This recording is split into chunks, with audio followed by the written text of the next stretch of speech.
Amelie looked at the witch. Stuck? How? Can't we just pull him out? Fred just looked at her.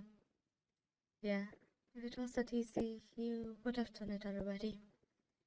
So, how long will it take? Asked Amelie. We have to wait and see, but mostly we have to keep Rose as far away from any cultist as possible, Erika said. Rose entered the classroom with Sapphira behind her. I hope no one missed me already, she said, as the other students looked at her. Ian jumped up.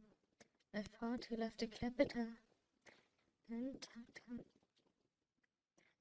I did, and my mom dragged me back. I will be staying here till I enter the Night Academy, she said as she pushed the boy back. In that moment, entered Sophia the room. It's been barely a week. Usually when your father vanishes, it's for at least a few weeks. Rose turned around to look at her teacher. But I'm also half my mother, so that cancels it out. Sophia patted the girl on the head.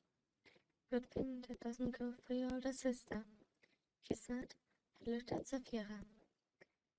I'm happy that you can finally join our school. I hope you don't have a problem with younger classmates. Sapphira stepped forward. Thanks, miss. I'm glad to be here, she whispered and stepped behind Rose again. Now, if you would take your seats, everyone.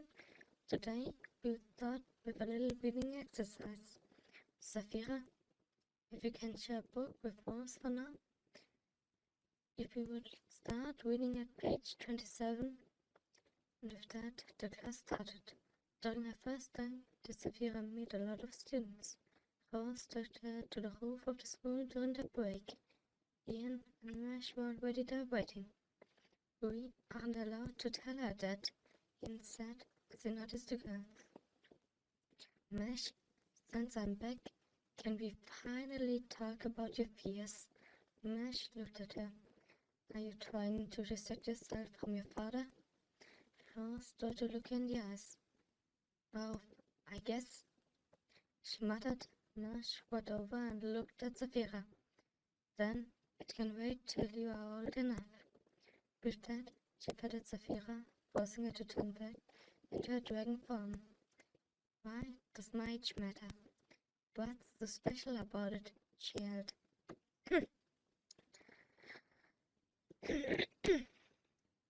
Nothing. You are just as reckless as your father. The difference being that your father grew up without any kind of magic. He knew that there would be a time where he was completely on his own, and took it because there wasn't a way around it. You get a chance to not be on your own, but that's what you would do, simply to get no one else but you hurt, which is an important characteristic, but not in a child. If I would tell you what really happened, you would jump onto Sapphira and fly, till you caused more problems than you would solve. Rose looked at the Guardian. I would not, she protested. Yes, you would, Ian said. Rose looked at Sapphira for support. They are kinda right, little sis. Rose turned around. I can't believe any of you. Ian sat closer. No, you will not move till you have climbed down. Surprised by certain that she stays still. Maybe you're right. I just don't like that the three people closest to me keep a secret from me about me. Dann, Kai, a female voice said. Lucas opened his eyes, only to stare into a mirror image of Lucio. How are you? You aren't one of my copies, he said as he stood up, getting a clearer look. He walked around Lucia. Don't think about touching me in strange places, she warned him. Why should I do that? He answered, still trying to find an answer. He stepped in front of her and grabbed her chest. The next moment, she looked down herself, feeling the hands of the boy on her. Did we switch bodies? Which would be strange, since both should be mine. she said as the boy let go of her chest. I told you not to touch me. Lucia looked at the boy, and I asked, how are you? Why do you look like me? Lucas drew a sword. Aren't you trying to learn Bankai? He said and drew a sword, as if you are the spirit of my sword. She said and turned around.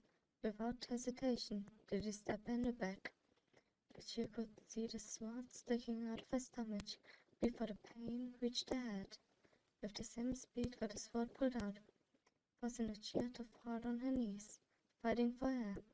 She felt it, this time first. The sword cut through her neck. The feeling in her body left. The head fell down her neck. For a second, till the chest stopped her fall, before she landed on her thighs. I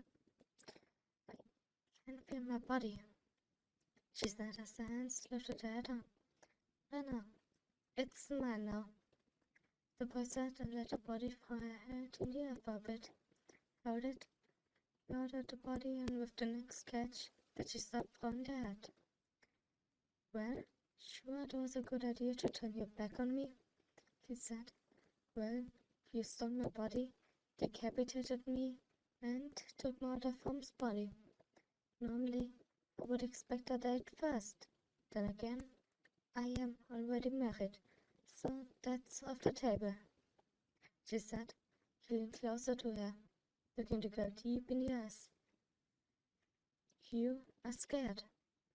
You fought gods and demons without wavering, yet here you are, with the fear of an untouched maiden in the eyes. He said and patted her head. With that, they switched back. Lucas looked at the girl and placed her head back on. Well, if I'm not your Bankai, what else could I be? Aren't you alone in this place? The girl said, while messaging her son. That made him stop. Ah, after all this time, this is how you show yourself, he said and walked around her again. You remember who I am? She said and smiled at him. Of course, you are dead. Or more clearly, you are death itself. All this time, I've been carrying you around, he said, and with his knife to cut his illusion apart. The girl bled out as the knife cut through her clothes. She tried to cover herself with her hands as much as possible. What was that? She asked. Lucas looked at her. Aren't you an illusion? The girl looked at him with a death stare, before hiding behind a rock. No, I don't have a form of my own. But since your existence can alter, I may choose one, while you and the other. I'm as much flesh and blood as you, she yelled from behind the rock. Turning around, did he pick her clothes up and stitch them back together and threw them to her. So, why are you here, Death? Still staring at him. I told you, I'm here because of your Bankai. You tapped into my domain with it. That forced me to be active, especially since you held onto the knife. I'm still bound to it, she said.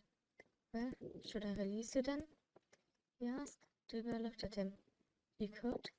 I won't vanish, not as long as life exists.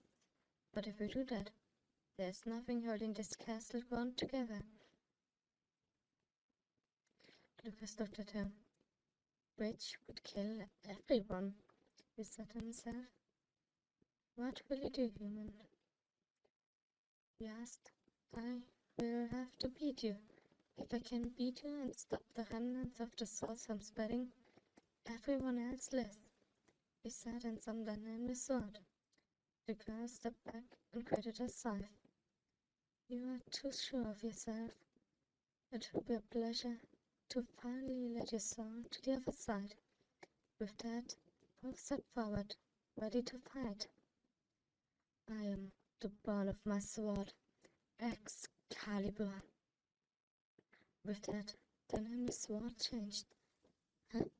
What is that? The girl asked, looking at the sword. It's none of the Excalibur you usually summon. This one is strange. She nodded and swung her scythe. Lucas countered it. For a second, the sword flickered. Then the scythe started to turn to stone, forcing Death to jump back. With that, the scythe turned back. What do you mean? This is my Excalibur. Every time I caused an explosion, this was the sword I tried to create. But this place allows me to use it without constraints, meaning no explosions. He said and jumped at her, reaching it to cut into the back of the girl's hand. Horrified, did she watch as her hand started to turn to stone. This time, stepping back didn't reverse the effect. She swung her scythe and cut her own arm off, just to be sure. Then arm regenerated. At least it's not stopping my ability to heal, she muttered, only for her body to start melting. Jack reached the border of the kingdom. He looked at it, but seeing the border wasn't easy. Painfully, he managed to use Spirit Vision to find its exact placement. Calling for a sword, the Guardian of the Ice Barrier appeared. Are you ready? She asked her master. Jack smiled at her. Of course, I do rely on you making sure I don't mess up. He answered her. With that, used the tip of his sword to draw a seal in the dirt. Pressing the seal, let it start to glow, causing the water in the air to turn into snow. Jack kept the sword at the center of the seal till it reached its limit, and a small flower started to blossom from underneath it.